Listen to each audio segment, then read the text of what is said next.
Shalom semuanya. Yesaya 32 ayat 15 sampai dengan 17 berkata, sampai dicurahkan kepada kita roh dari atas, maka padang gurun akan menjadi kebun buah-buahan, dan kebun buah-buahan itu akan dianggap hutan. Di padang gurun selalu akan berlaku keadilan, dan di kebun buah-buahan akan tetap ada kebenaran. Di mana ada kebenaran, di situ akan tumbuh damai sejahtera.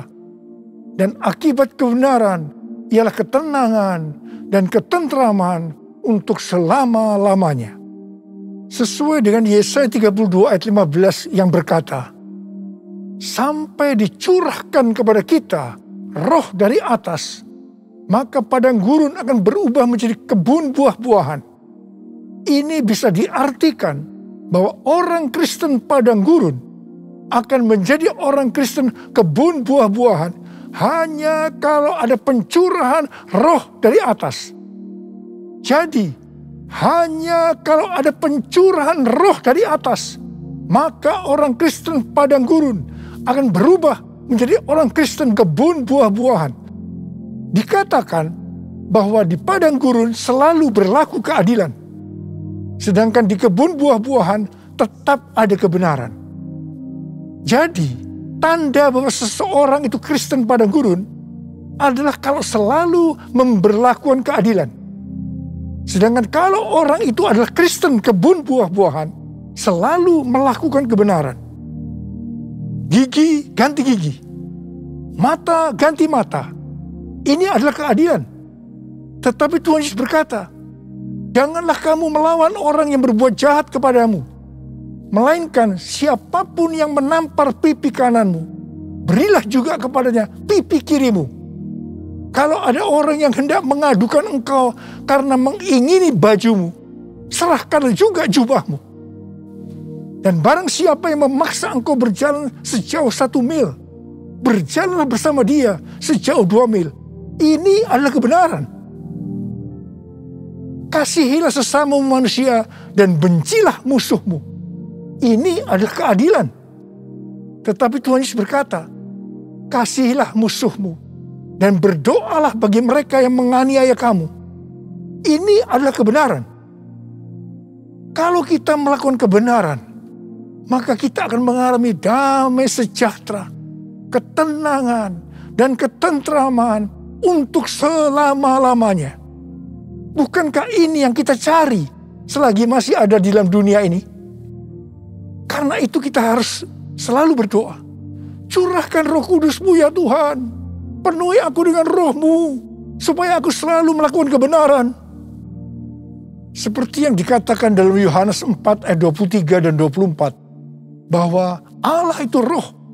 Dan barang siapa menyembah Dia, harus menyembahnya dalam roh dan kebenaran.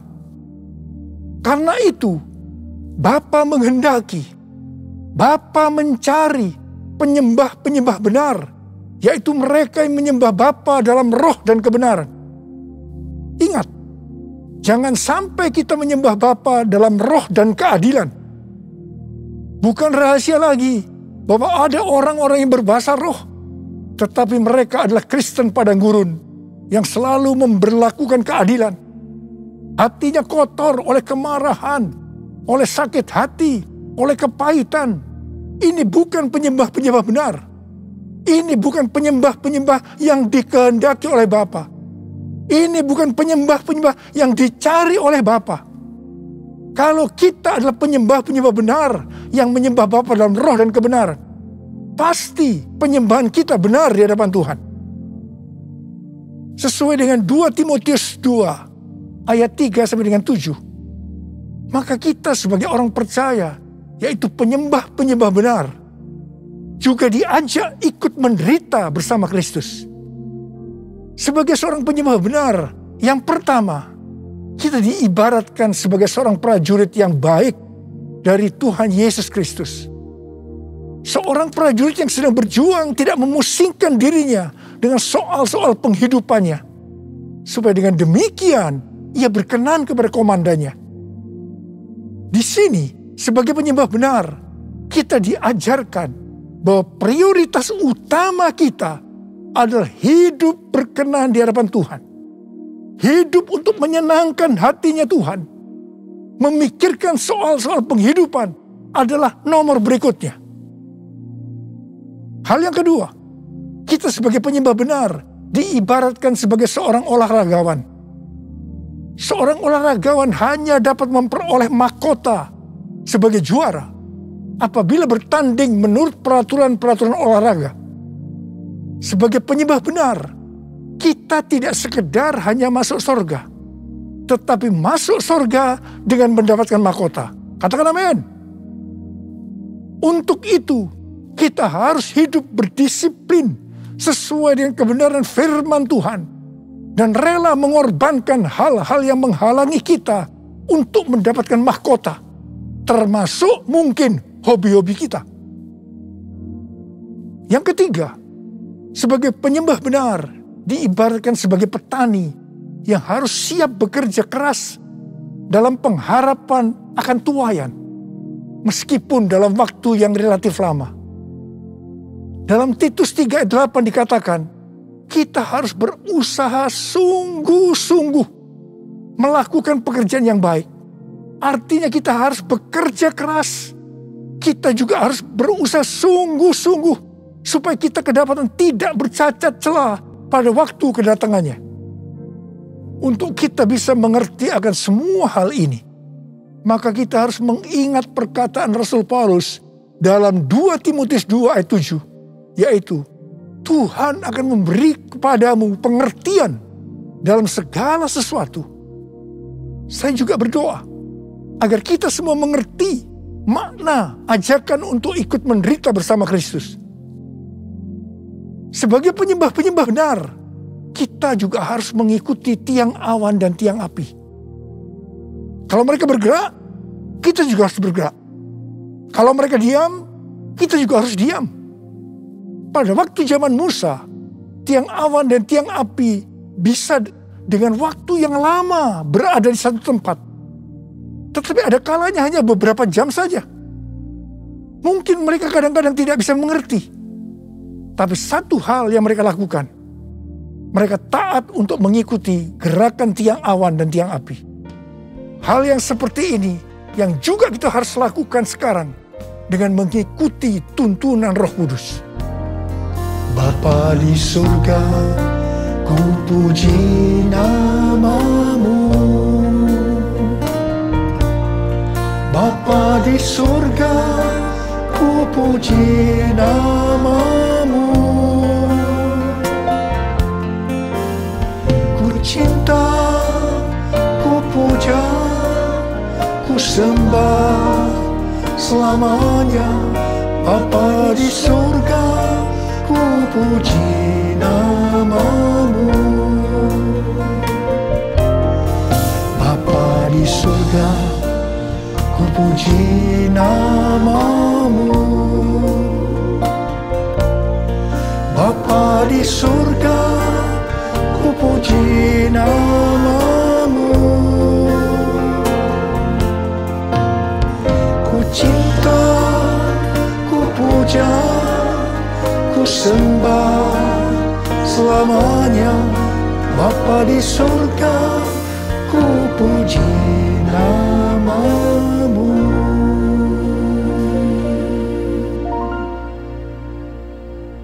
Kalau kita melihat keadaan manusia di akhir zaman, seperti yang dituliskan dalam 2 Timotius 3 ayat 1-5, ternyata hal itu sekarang sedang digenapi.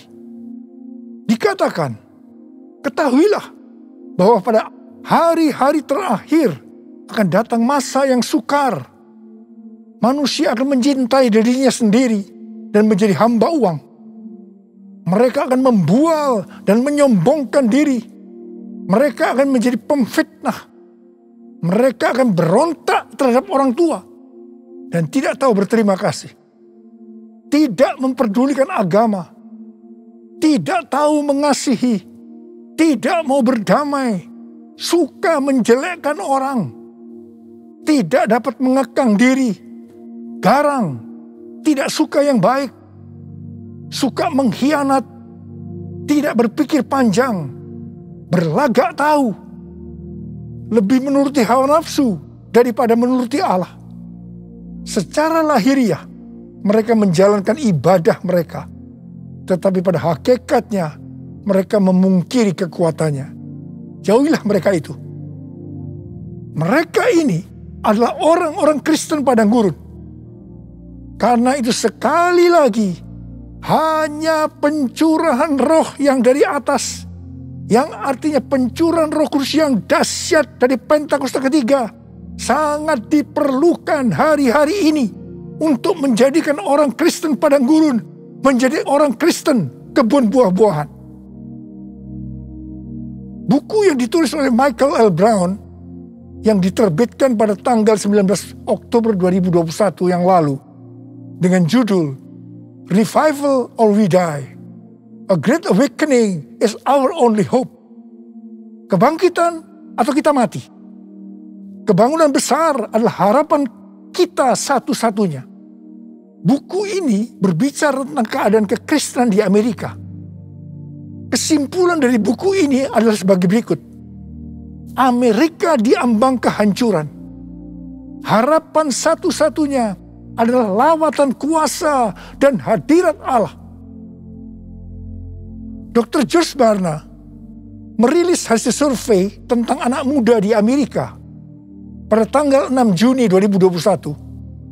Dikatakan bahwa pelayanan Kristen yang dipraktikkan oleh gereja dalam 5 dekade terakhir tidak akan efektif untuk generasi anak-anak muda yang disebutkan sebagai generasi yang berbeda.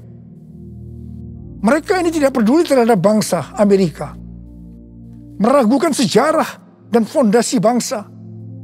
Mereka mahir dalam teknologi, bebas secara seksual, labil emosinya, dan campur aduk kerohaniannya. Melihat semua ini, sekali lagi saya katakan, perlu adanya pencurahan roh dari atas, yaitu pencurahan yang dahsyat dari Roh Kudus di era Pentakosta ketiga ini. Kita patut bersyukur bahwa Tuhan membuat APT, yaitu Azusa Street Prayer Tower di Los Angeles, Amerika Serikat, yang akan terus berdoa supaya pencurahan Roh Kudus yang dahsyat dari Pentakosta ketiga terjadi. Izin penggunaan tempat untuk APT sudah keluar. Haleluya. Sekarang kita sedang mengajukan izin renovasi gedung.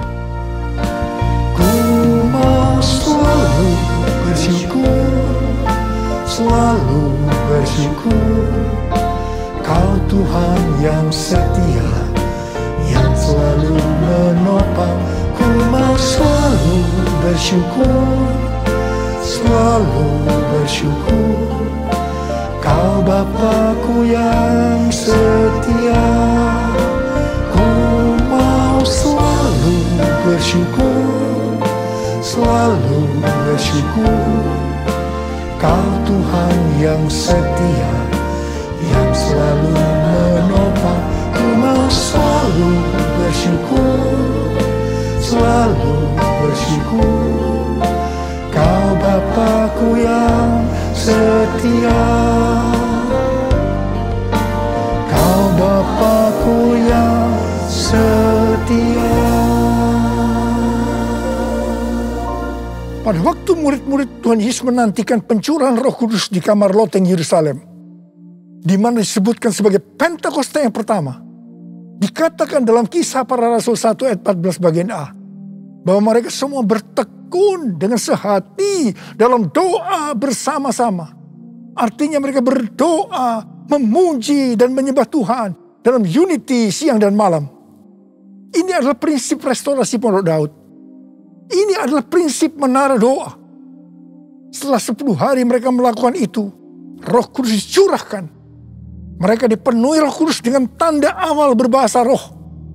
Setelah itu mereka dipakai Tuhan Yesus untuk melakukan amanat agung.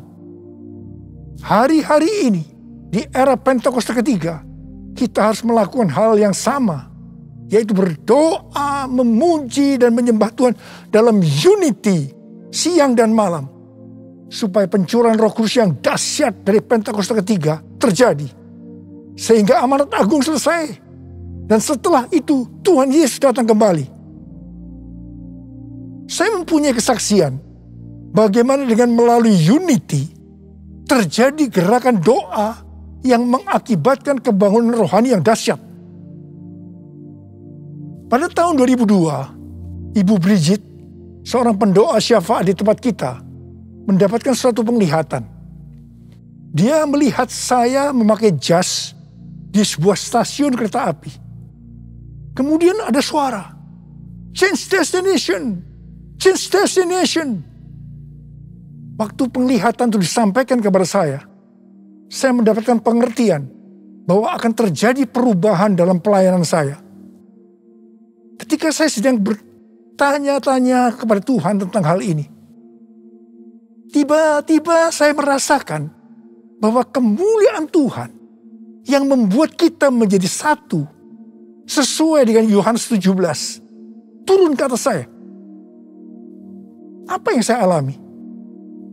Terjadinya tekanan-tekanan dalam hidup saya sampai saya tidak tahan dan bertanya kepada Tuhan, "Ampuni saya Tuhan, kalau saya bersalah pada Tuhan, apa yang harus saya lakukan Tuhan? Ampuni saya." Tuhan menjawab, "Niko, selama ini kamu sombong, kamu arogan. Sekarang kamu harus melakukan dua hal. Yang pertama, turunkan nama gerejamu yang kau bangga-banggakan. Yang kedua, kamu harus meminta maaf kepada gereja-gereja lain. Mungkin selama ini dengan secara tidak sadar, karena pelayanan saya yang begitu sukses, membuat saya sombong dan membuat sakit hati gereja-gereja lain. Dengan tidak berpura-pura, artinya dengan tulus hati, saya melakukan apa yang Tuhan suruh. Di tengah-tengah saya melakukan itu, tiba-tiba roh rekonsiliasi turun. Ini terjadi antara saya dengan gereja-gereja lain, dan juga di antara gereja-gereja itu. Setelah terjadi rekonsiliasi, maka roh doa turun melanda Indonesia. Saya ingat bagaimana para pemimpin gereja sering berkumpul untuk berdoa bersama-sama. Rumah-rumah doa yang tadinya hanya berada di beberapa kota saja, tiba-tiba menjadi ratusan kota. Tahun 2003 diadakan NPC, yaitu National Prayer Conference di Gelora Bung Karno. Yang mana ini belum pernah terjadi di Indonesia. Pada waktu terjadi gerakan doa itu, tiba-tiba saya sakit alergi. Saya tidak bisa makan makanan yang enak, sebab banyak bumbu-bumbu makanan yang tidak bisa saya makan. Tiba-tiba Tuhan itu berkata kepada saya, "Kamu sedang puasa Daniel." Oh, jadi rupanya puasa Daniel itu artinya makan makanan yang tidak sedap atau tidak enak. Setelah Daniel berpuasa 21 hari, malaikat Tuhan datang kepadanya untuk memberitahukan apa yang akan terjadi pada bangsa Israel. Saya merasakan bahwa Tuhan juga akan berbicara kepada saya tentang Indonesia. Pada suatu hari ketika saya sedang menonton VCD transformasi, tiba-tiba saya menangis. Dan tiba-tiba Tuhan berkata kepada saya, Indonesia akan mengalami transformasi. Setelah kejadian itu, saya mulai sering memperkatakan bahwa Indonesia akan mengalami transformasi. Ternyata yang mendapatkan bahwa Indonesia akan mengalami transformasi bukan saya saja, tetapi hamba-hamba Tuhan yang lain juga mendapatkan hal yang sama. Di tengah-tengah doa untuk terjadinya transformasi, tiba-tiba pada tahun 2004, kita dikejutkan oleh bencana tsunami yang melanda Aceh, di mana lebih dari 200.000 orang yang meninggal. Tidak hanya itu, tetapi di beberapa tempat terjadi bencana alam seperti gempa bumi yang hebat. Selain itu, orang-orang miskin juga bertambah banyak. Saya berkata kepada Tuhan, "Tuhan, katanya Indonesia mengalami transformasi, tetapi mengapa terjadi hal-hal yang seperti ini?" Tuhan tidak menjawab, tetapi yang pasti banyak orang yang bertobat. Ini adalah suatu kebangunan rohani. Kan ada kebangkitan yang besar, kan ada pemulihan di negeri kami. Kan ada kebangkitan yang besar, yang berseru kepada Yesus diselamatkan. Kan ada kebangkitan yang besar, kan ada pemulihan di negeri kami. Kan ada kebangkitan yang besar, yang berseru kepada Yesus diselamatkan. Yang berseru kepada Yesus diselamatkan. Yang berseru kepada Yesus diselamatkan. Haleluya. Hari-hari ini kita sedang memasuki era Pentakosta ketiga, di mana kita sedang menunggu pencurahan Roh Kudus yang dahsyat dari Pentakosta ketiga, yang akan mengakibatkan penuaian jiwa yang terbesar dan yang terakhir sebelum Tuhan Yesus datang kembali. Pentakosta ketiga akan membangkitkan generasi Yeremia, yaitu anak-anak muda yang dipenuhi Roh Kudus, cinta mati-matian kepada Tuhan Yesus, tidak kompromi terhadap dosa, dan akan bergerak untuk memenangkan jiwa. Pentakosta ketiga akan memberikan kuasa untuk menyelesaikan amanat agung.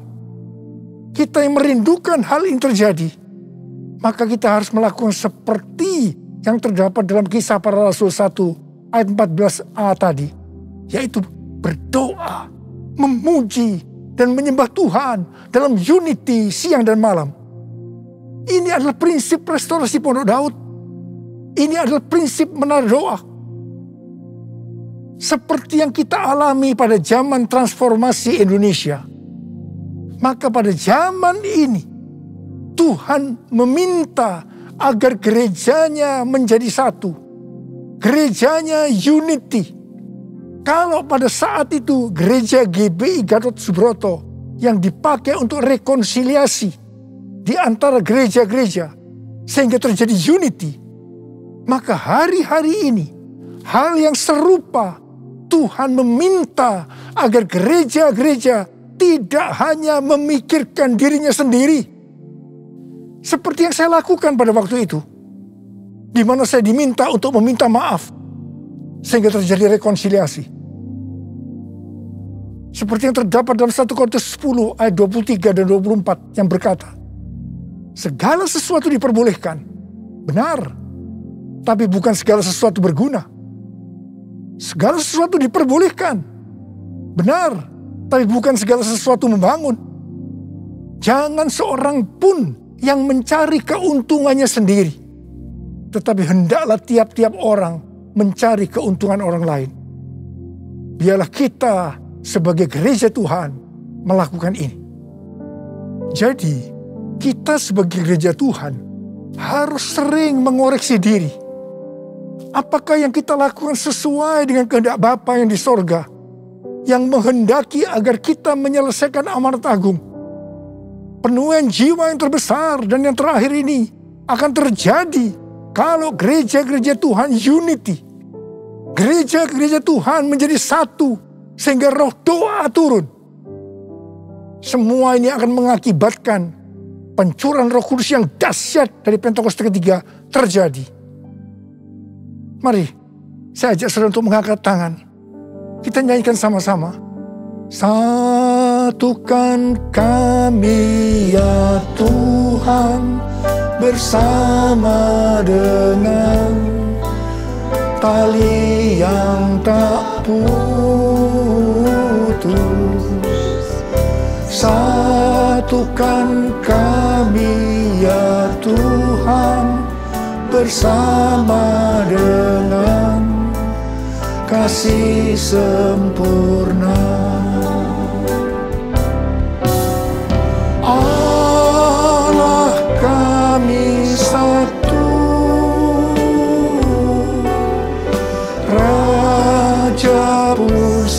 satulah. Tubuh Kristus satu, sebab itu ku nyanyi.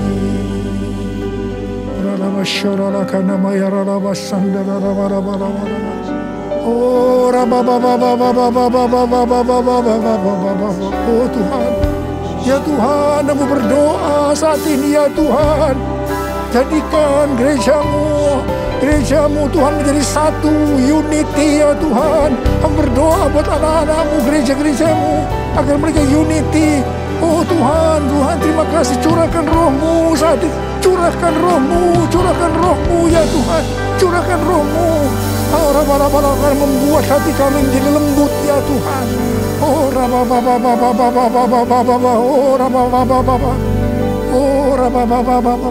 Mari kita nyanyikan sekali lagi. Satukan kami ya Tuhan, bersama dengan tali yang tak putus. Satukan kami ya Tuhan, bersama dengan kasih sempurna. Allah kami satu, Raja pun satulah. Tubuh Kristus satu, sebab itu ku nyanyi. Tuhan Yesus, Engkau baik. Tuhan Yesus, Engkau baik. Terima kasih buat pesan-pesan-Mu kepada kami semua. Terima kasih ya Tuhan, terima kasih. Dalam nama Yesus berdoa, terima kasih. Amin. Saudara-saudara, kita akan masuk dalam perjamuan kudus. Kita akan mengingat ayat ini. Sebab setiap kali kamu makan roti ini dan minum cawan ini, kamu memberitakan kematian Tuhan sampai Ia datang. Perjamuan kudus adalah perjamuan Tuhan Yesus sendiri. Setiap kali kita masuk dalam perjamuan kudus, Tuhan Yesus selalu berkata, biarlah ini menjadi peringatan akan aku. Karena itu mari arahkan hati kita kepada kebaikan Tuhan. Untuk mengingat kebaikan Tuhan. Supaya kita lebih mengasihi Tuhan Yesus. Supaya kita lebih mengasihi satu dengan yang lain. Mari tundukkan kepala. Bapa, siapakah kami sebelum kami mengenal Engkau? Kami semua orang berdosa. Upah dosa adalah maut, mati. Tapi Engkau yang tidak berdosa telah dijadikan dosa oleh karena kami semua. Engkau harus turun dari sorga mulia, menjelma menjadi manusia. Mati ganti kami dengan penderitaan yang luar biasa. Sungguh kalau kami pikirkan betapa baiknya Engkau ya Aba. Engkau jadikan kami sebagai anak-anak-Mu. Engkau berkati, Engkau tuntun, Engkau mendidik kami. Engkau menyembuhkan, Engkau juga menegur kalau kami salah. Tuhan terima kasih. Itu Engkau ya Aba. Itu Engkau. Tuhan akan memberkati kita semua melalui perjamuan kudus. Tapi Tuhan mau kita makan dan minum dengan cara yang benar. Karena itu masing-masing introspeksi.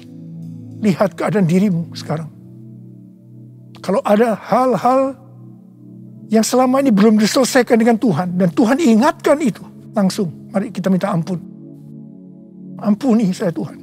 Ampuni saya Tuhan. Ampuni. Minta ampun. Kau melihat ya Abah. Kau melihat mereka anak-anak-Mu yang sedang berdoa untuk minta ampun padamu. Kau mengampuni ya Tuhan. Layakkan kami untuk masuk dalam perjamuan kudus. Terima kasih ya Abah. Terima kasih. Kami akan masuk dalam perjamuan kudus dengan hati yang penuh ucapan syukur. Dalam nama Yesus kami berdoa. Amin.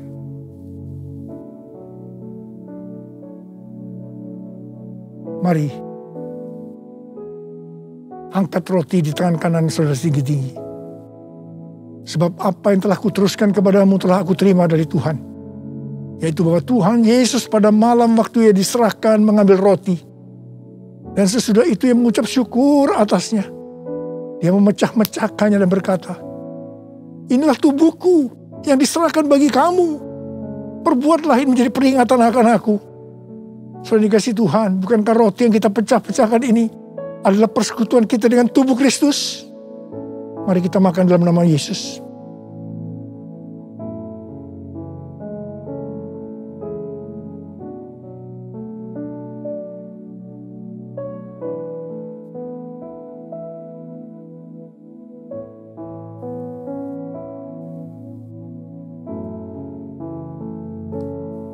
Mari angkat cawan di tangan kanan saudara tinggi-tinggi. Demikian juga ia mengambil cawan sesudah makan lalu berkata, cawan ini adalah perjanjian baru yang dimeteraikan oleh darahku. Perbuatlah ini setiap kali kamu meminumnya menjadi peringatan akan aku. Dan dikasih Tuhan, bukan cawan pengucapan syukur. Yang atasnya kita ucapkan syukur adalah persekutuan kita dengan darah Yesus. Mari kita minum dalam nama Yesus.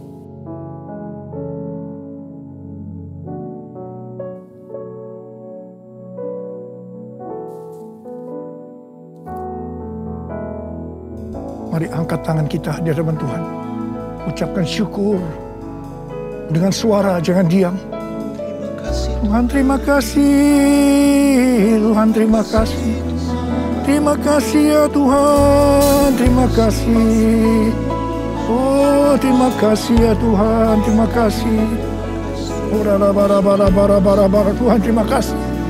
Tuhan terima kasih. Tuhan terima kasih. Terima kasih. Kami berdoa buat anak-anak-Mu. Ya Tuhan, kalau ada yang sakit, Engkau yang menyembuhkan mereka. Tuhan, mereka mempunyai bermacam-macam masalah. Engkau yang tolong mereka. Sembuh dalam nama Yesus. Terima mujizat Tuhan dalam nama Yesus. Dalam nama Yesus. Dalam nama Yesus. Sembuh dalam nama Yesus. Sembuh. Terima kasih Tuhan. Terima kasih. Terima kasih. Terima kasih. Terima kasih. Terima kasih. Terima kasih Yesusku, terima kasih Yesusku. Puji syukur hanya bagi Tuhanku. Terima kasih Yesusku, terima kasih Yesusku. Puji syukur hanya bagi Tuhanku. Terima kasih ya Tuhan. Terima kasih Yesusku, terima kasih Yesusku. Puji syukur hanya bagi Tuhanku. Terima kasih Yesusku, terima kasih Yesusku. Puji syukur hanya bagi Tuhanku. Puji syukur hanya bagi Tuhanku. Puji syukur hanya bagi Tuhanku. Terima kasih. Terima kasih ya. Terima kasih. Terima kasih. Terima kasih. Mari angkat tangan saudara, terimalah berkat Tuhan. Kasih karunia yang berlimpah-limpah daripada Allah Bapa dalam Anak yang tunggal Yesus Kristus. Persekutuan yang manis dengan Roh Kudus menyertai sekalian mulai hari ini sampai Tuhan Yesus datang menjemput kita di awan-awan dan bahkan sampai selama-lamanya. Yang percaya bersama-sama katakan amin. Tuhan Yesus berkati saudara.